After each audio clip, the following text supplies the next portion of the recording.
tried Hinge? You might be able to meet someone. Have I tried Hinge? Tinder. You're a guy. See this guy? Run. Really good photos on Hinge. It's because he's either a boy or epidemic. You f***ers don't know how to date. They're a month subscription.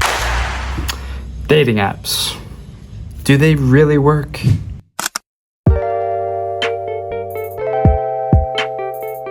Dating apps are huge now. I didn't realize how huge they are. I actually read a Forbes article recently, and it said 30% of people in a relationship in the US met through a dating app.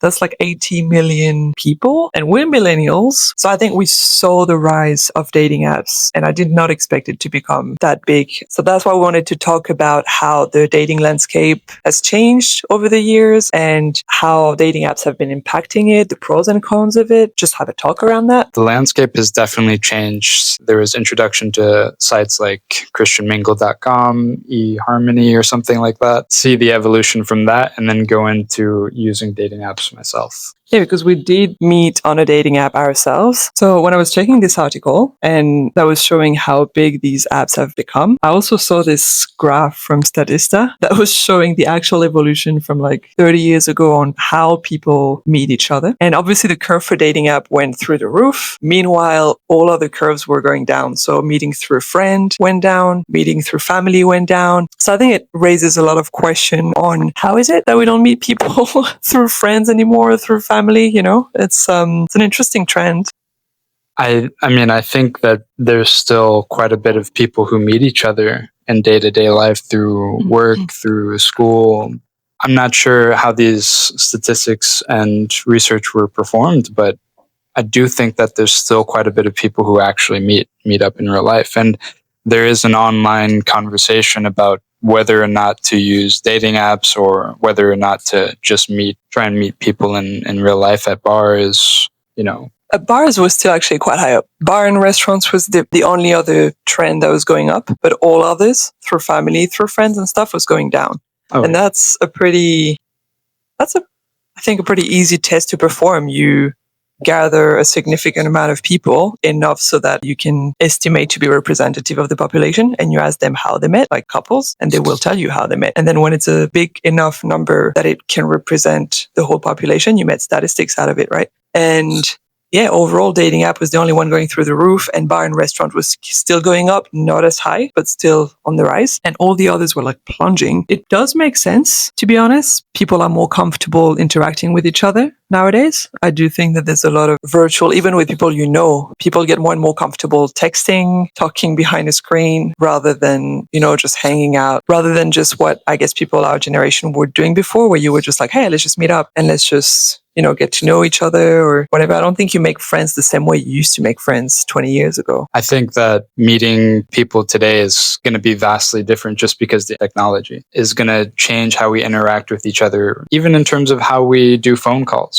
Phone calls, texting, like, was probably not as popular of a thing to do with people that you knew versus phone calls. And now we have FaceTime, we have all these different ways to communicate with each other. We can express those messages more clearly with emojis. Overall, the popularity behind applications became a huge thing because it allowed you to reach people that are otherwise never in your circle. It was like completely new technology in terms of connecting people. Yeah, and that's interesting what you just said about technology allows us to meet people that otherwise maybe we wouldn't have met, right? Because of algorithms, because of many factors. And I think this is something that tends to be almost forgotten by people using dating apps. I feel like there's more and more people relying on, I hear a lot of people saying, well, I'm hoping to find the right person, like almost the app will find the right person for me, right? Almost relying on the algorithm, like, the magic of the app.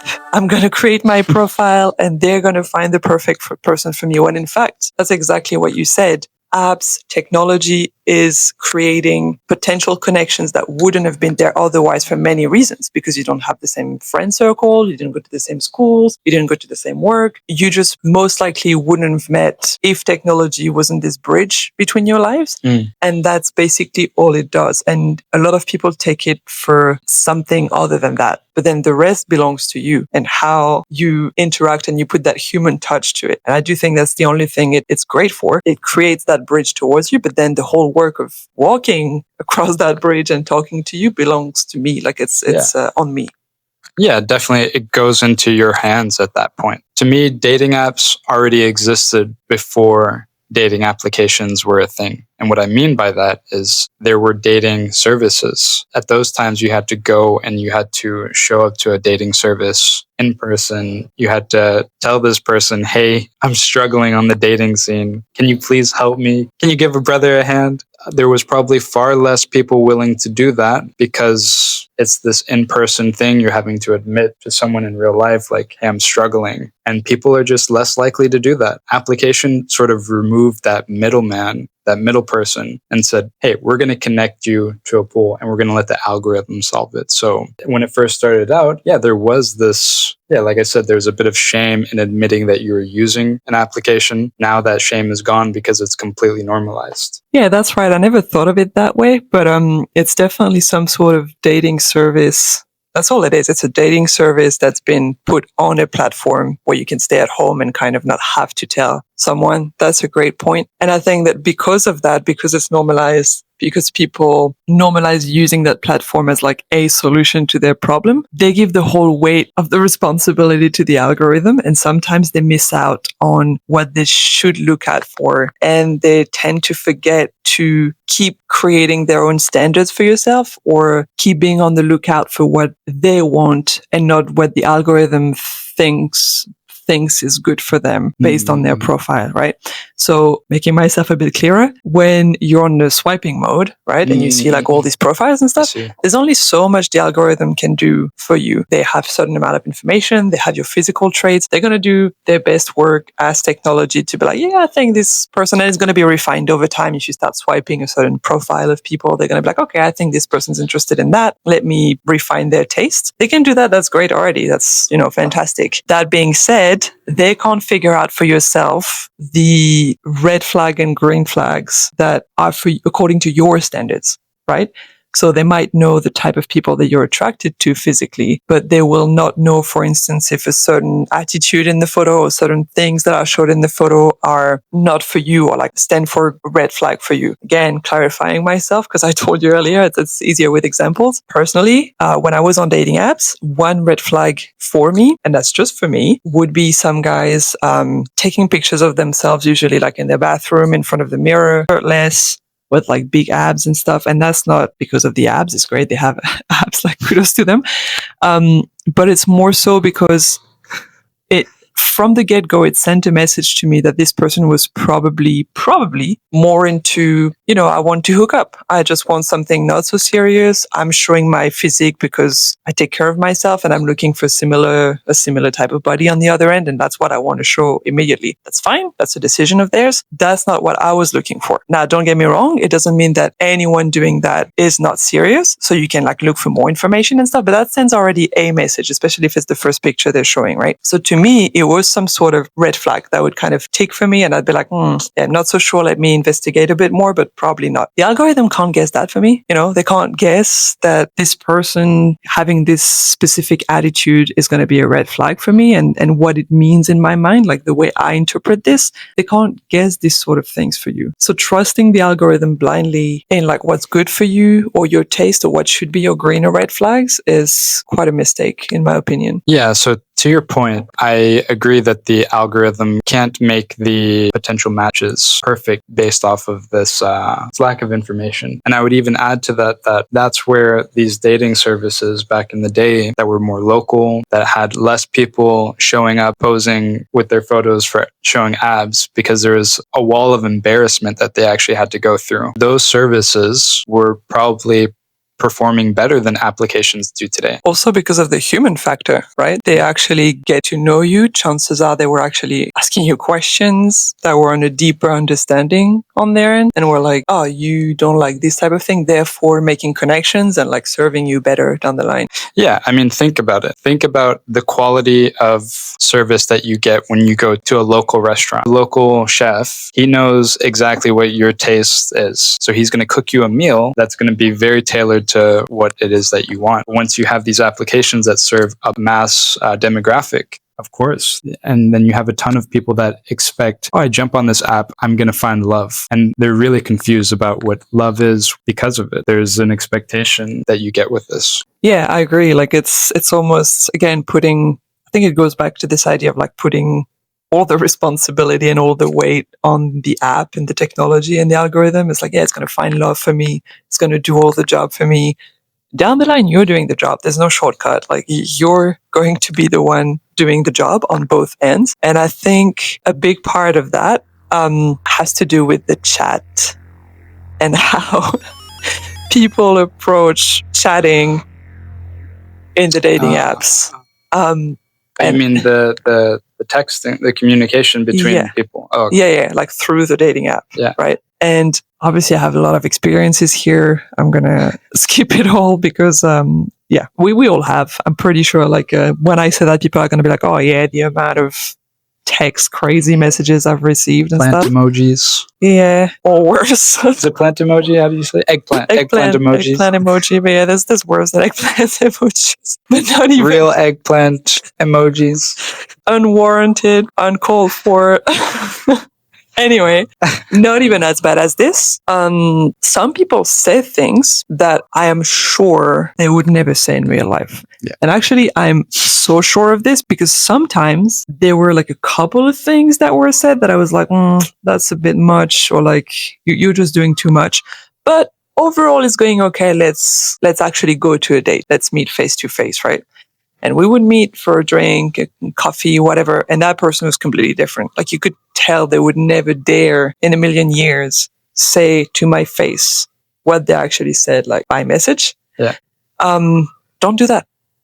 Like just don't. It's if it's something that you wouldn't say in person, don't say it. Just don't forget. Don't let the algorithm and the app fool you that there's not a real person on the other end. Someone's receiving your message, and that someone, if you're interested in them, you're actually going to end up seeing them, meeting them in person. And you don't want that awkward moment where you're like, oh, I did message that to them. You know, it's My personal take is if I send a message like that, I will personally make sure that I say it in person because like I need to back up what I say. I need to back up my text with what I say in real life. So I'm always thinking about, okay, if I send that, that means I have to make sure that I'm able to actually say it. So yeah, a little bit of caution in some of those crazy text messages you guys are sending, you know, just think a little bit. Would I say that? Would it be cringy or not? Like, just give a bit of forward thinking. Yeah, a bit of common sense. It's like you just replace the person behind by a friend, a family member or something. And not even talking about the eggplant thingy, right? Like, just think if you're making a stupid joke, and I mean a stupid joke, right? Like just something you would never do, even with a friend, a family member, whatever. Just think, if I was doing that to a friend, how would I feel when I see them the following day? If the answer is, well, that's cringe, or I would want to hide, I would need to like not see them for a few days or whatever, don't do that to the person, even if you don't know them. The way I text with Charlotte right now is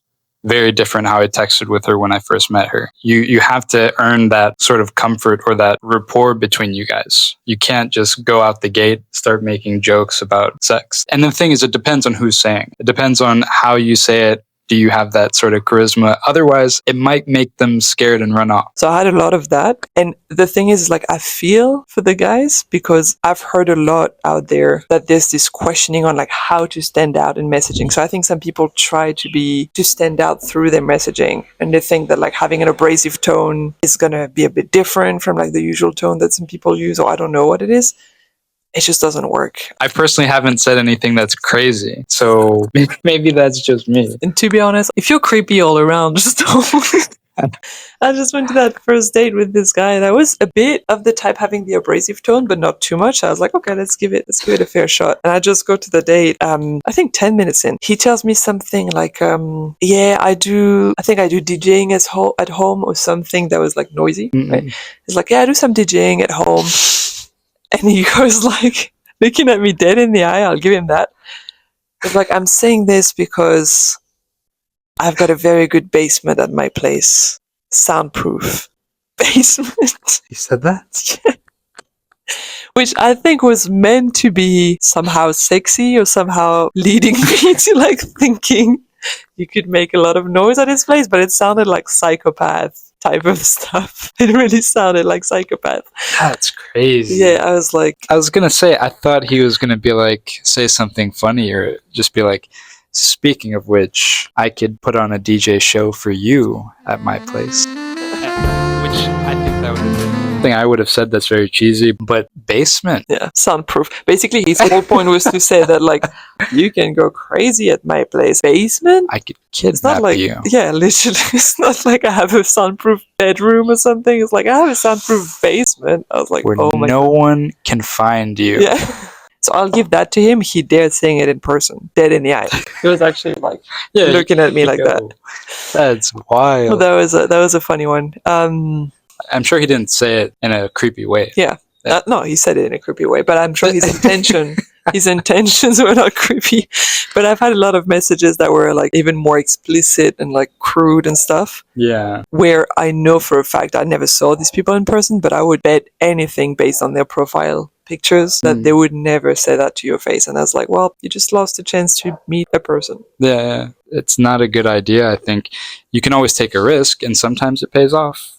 Sometimes it doesn't. It's not a huge risk. Like, worst case scenario, you just like don't click with the person. I said this story, like, I don't have humor. I would say I actually joke on a regular basis with people I don't know over text. Like, that was actually my medium to message people on dating apps. I don't like taking things seriously. I usually don't go over like serious stuff for too long. I'd rather joke until we're like, oh, that's funny, let's just meet up. Like, this is more my approach. So for me to say you're not funny over text, it takes a certain type of humor, because I actually do enjoy like people having a witty thing, even if it's at my expense. I love a lot at that, actually. Yeah. If it's like witty, very funny, like, I laugh a lot at my expense. Actually, that's my type of humor. Yeah. So, for sure. And I do that over text, even when I don't know people. So that is to say, that's to insist on like the type of tone that you have to have for me to be like, nah, you're trying too hard. It's not funny. It's just abrasive. It doesn't work. Yeah. It comes down to probably more so experience. So there's like people who have experience from the jobs that they do, and there's the very experienced, let's say, project manager. They come into a situation, they've seen that the situation hasn't worked, and they're like, okay, I know exactly what to do. With dating, it's like that a lot of the times. You might shoot a shot with your humor or your joke, you see it doesn't go so well, and then maybe to make that the rest of that date pleasant, you'll be like, oh, okay, let me try to tone down the abrasive humor. And you just adjust, and you just keep going. And obviously that's not the end all in terms of like what's a successful date. It's the chemistry you have. I personally just don't say anything creepy to random people that I don't know. So not that I say creepy things to people that I do know, but we're in a relationship. So I will send 10 eggplant emojis there and with the little wet, And obviously the way you're going to talk also depends on like what app you're on, right? Because I know like with different app goes different reputation or different style of dating. I think like, I guess today Tinder is widely recognized as cesspool.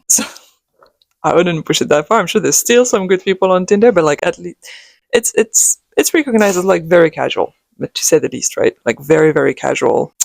I've always heard that it was the hookup app. Yeah, that's casual. What do you call casual? Hookup is casual. Casual is dating between adults. Yeah, you're not committed, but if you are sleeping with someone or you are going on consistent dates, you're not sleeping with anyone else. Like, it doesn't mean you're committed, but you're like... Okay, we don't have the term. Hookup culture means, to me, it's almost a game. We don't have the same terminology at all, because you said like, oh, you wouldn't sleep with anyone else, but you're not committed. For me, if you don't sleep with anyone else, even if you say you're not committed, somehow you're committed. You're like, you actually don't sleep with anyone else. What I call casual, it's like you can actually go left and right. And what do you mean by that? You can sleep around. Sleep with whoever. Yeah, with whoever. And you agree on that, both of you. But you're just like, yeah, we just hook up whenever we want, and then we go with other people. Like, that's how I call casual. And so whatever definition you have, that's what I mean by casual. But Tinder for me is like widely recognized as yeah, the hookup, or like the way I call casual, it's like you can go with your Tinder date, but then know that the following day you might be with someone else. Like it's just Maybe it's just how I understood it. Because for me, I'm a one gal kind of guy. So even if I am casually dating, I will specifically, if I start sleeping with that girl, like I'm only gonna stick with that girl. yeah. So I'm the same, but I never called myself a casual dater. I wouldn't force the person into a relationship if they were clear with me and I was okay with it. But I knew that on my end, I wouldn't go around. And that to me screamed, I'm not casual. Even though the person doesn't want to commit, I decide as a grown up adult. And obviously the way you interact in those chats also depend on the type of apps that you're on, right? Different apps have different reputations and are meant for different types of dating, casual, more serious. So, and by the way, we're going to make a series of videos reviewing some of these apps. So make sure that you check them out when we post them.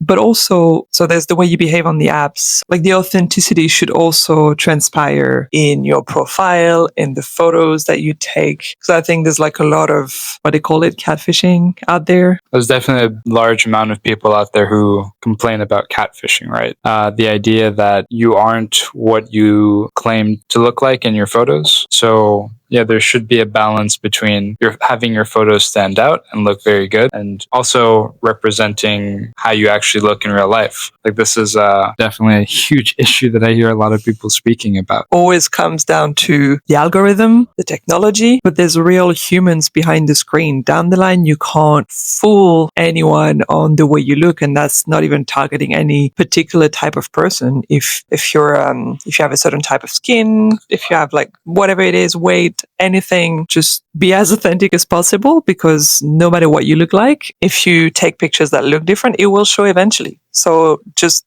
don't think that you're speaking to a machine. You're actually talking to people on the other side. You will, that's the goal at least, you will meet them in person eventually.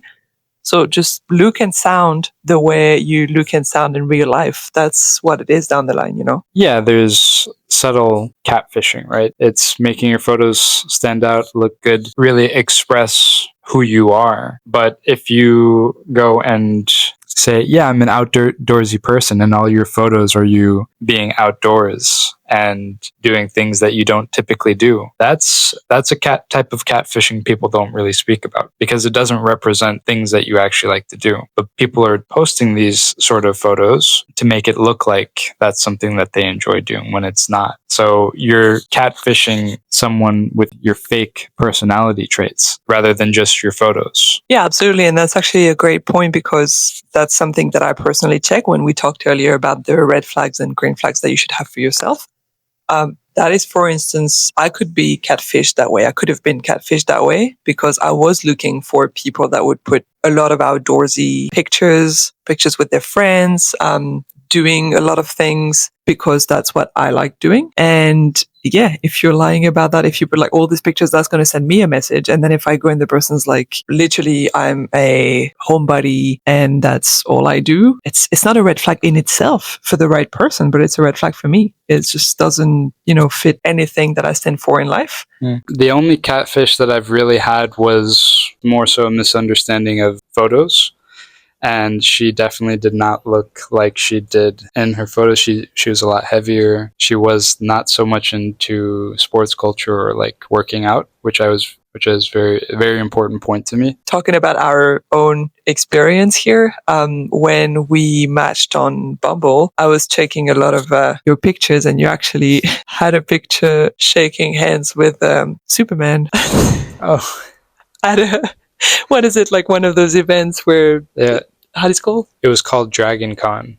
What are those types of events? It's Comic-Con, is it? It's no, it's this particular event was called Dragon Con, and it was meant for like medieval fantasy dress up. Yeah. It's not comic. There's like different cons, but it's one of those con events. Yeah, that's really meant for nerds and people who are very fascinated by and that's fantastical culture. It speaks a lot about your taste, right? It's something that's big for you, and you actually put a picture of that, which I found cool. It's not my thing, definitely not. But that's an interest that is yours, and that's cool. That's not clashing with mine or anything in any capacity. It's like, yeah, he's into that. He's like putting a picture of that, meaning he has interest in these types of event, and that's even like kind of raising some curiosity, right? Because that's not events that I've been to. You send information through your pictures, and like every detail counts, sort of, right? Like you want to show your interest, you want to show what you stand for, what's important to you, what matters to you, and you obviously did it right because it's an important part of like your taste and what you're into and stuff. And it was there, it was represented in your profile. So,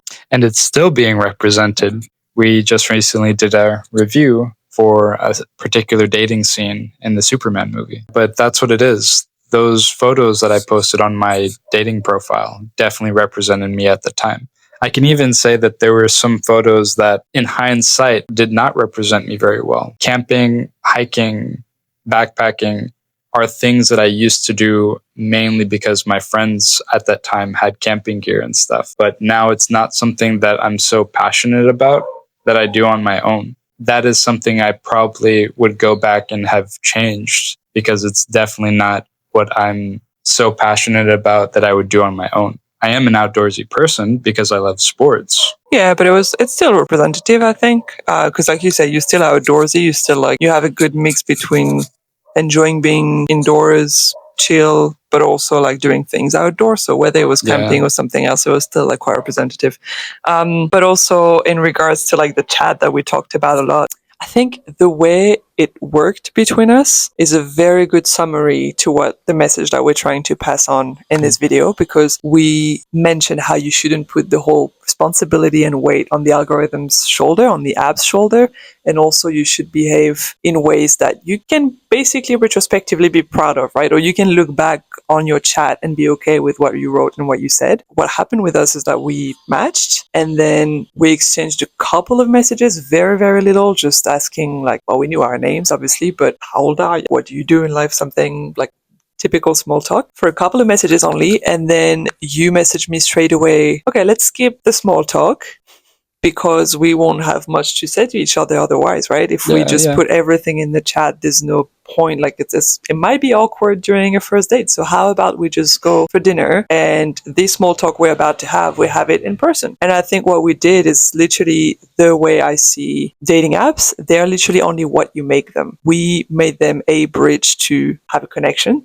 We wouldn't have known each other because you were visiting Paris for a short amount of time. I was even in my home country for a short amount of time. So chances are we would have missed each other. We took that connection and we took it in person straight away. And yeah, the rest worked out just because. Yeah. The idea of jumping right away was just my personal interest. I was very interested to meet her. She spoke very good English. I'd much rather learn about someone in person rather than a text. It's like, if we're going to spend this much time texting, let's just do it over dinner. How would you say dating apps have shaped your views on relationships? I had a very good experience with dating applications. I never particularly got catfished. My perspective on dating apps is that it's a very positive thing, but that's just my lived experience because I had a success with it, right? I was able to connect with someone that I didn't know, and I was able to get to know them. I was able to meet you through it. Once it was done, I was like, okay, now we're in a relationship and I'll close that off. So yeah, it was a very positive experience. And I think it goes back to using it as a tool versus seeing it as the solution or the thing that has the answer. It's like some people, I feel like they get addicted to it. They get into a good date or a few good dates and like, but maybe there's better out there. And there's no one else than yourself that can actually, appreciate, I guess, what you're going through and try to really experience it for what it is and try to not always have it better. Or it's not something that's related to the app. It's really something in your brain that like people need to work on. Psychological. It's a very psychological thing. Like I had actually, when I think retrospectively, I had quite a few experiences with dating apps. And every time it was positive or negative. When it was negative, it ended quick because I used it quick. Because for me, again, I see it as a tool, just a bridge to connect with someone. So I would connect quickly with the person. It wouldn't work out. Okay, done and dusted, next. And I have some very nice experiences. Even a friend of mine that I connected with through a dating app, French person, and I was traveling at the time, and the the area that I was in it was quite difficult to meet people overall, friendship or dating. Let's just, have a nice evening out. We did. We knew each other for quite some time. Like we were actually good friends for quite some time. Thing that people struggle with dating apps is the accessibility to jump back on. So I don't want to quickly run past that point of, I closed the app or I never opened it back up again. That is a psychological thing. And it is something that I think most people are going to actually struggle with. It's something I think a lot of people struggle with. Something goes wrong in your relationship or in your dating, just open back the app up and find something new. I'm sure there's a study out there that links the positive feeling that you get where someone swipes right on you, you get a match. There is this addiction that people have. It is a problem for sure. It's been acknowledged, and I'm sure, like you said, there's some studies and stuff. I'm kind of a very practical person, and I tend to be rough, but it's usually for people's good. So I'd rather say that before I say what I'm going to say. I just say things up front. I do think that it is a thing. I've felt it. I'm not denying that, like, I've felt that before with, like, someone I was on a few dates with. It wasn't that serious, and then you get a match and you're like, oh.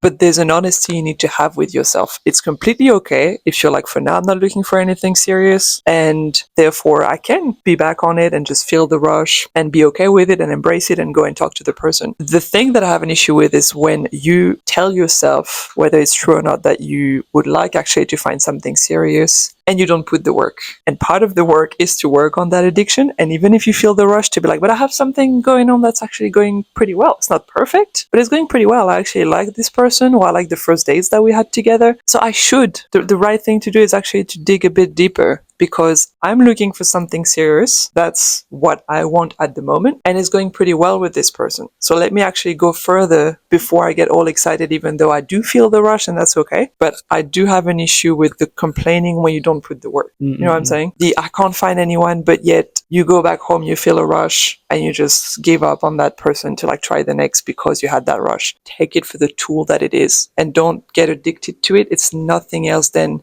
a bridge and a tool that you can use to connect on a human level with other human beings. Like, did you feel that rush? Did you have like other match after we started dating? Of course I had other matches. And I told you that, though.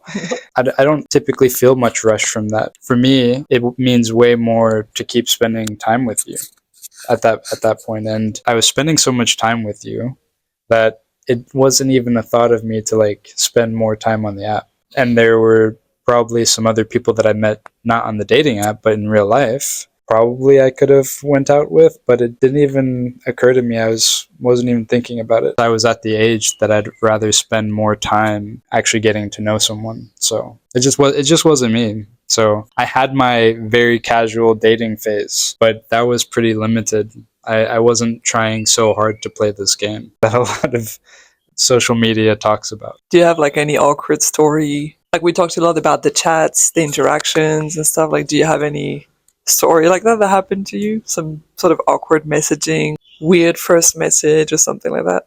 I would typically be the one to initiate. A lot of the conversations that I would have, they would end up, usually going nowhere. Maybe I would get a date a week. The thing is, I was busy with university at the time, so I definitely didn't want to spend all my time or money on that. So it definitely worked out that it was just a healthy amount. But no weird messages, no weird...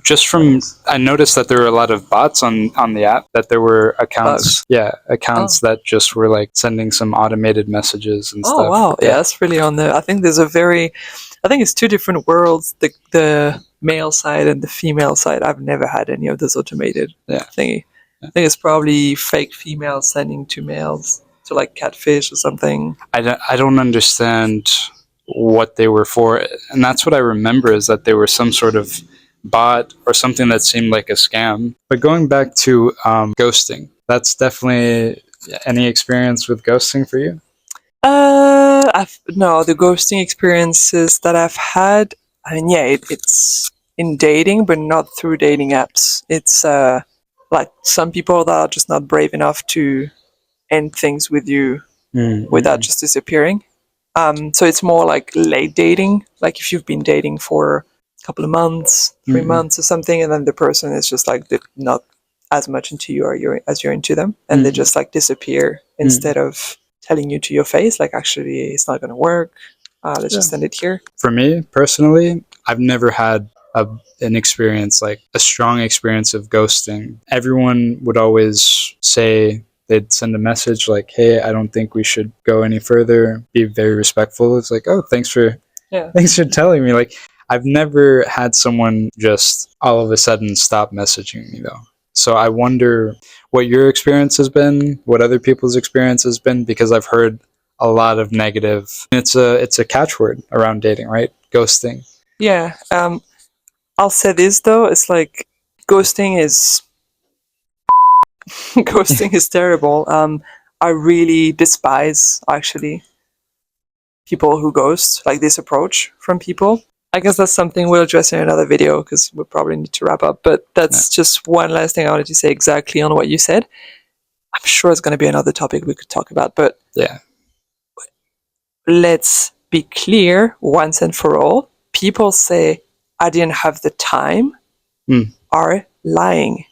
No one doesn't have enough time to send a 30-second text. No one. I don't care. Actually, in my life, my experience is that the actual busiest people, the people that have like whole businesses to run, a life that goes like 100 kilometers an hour, they take the time to respond to you. So anyone that tells you I didn't have the time is lying.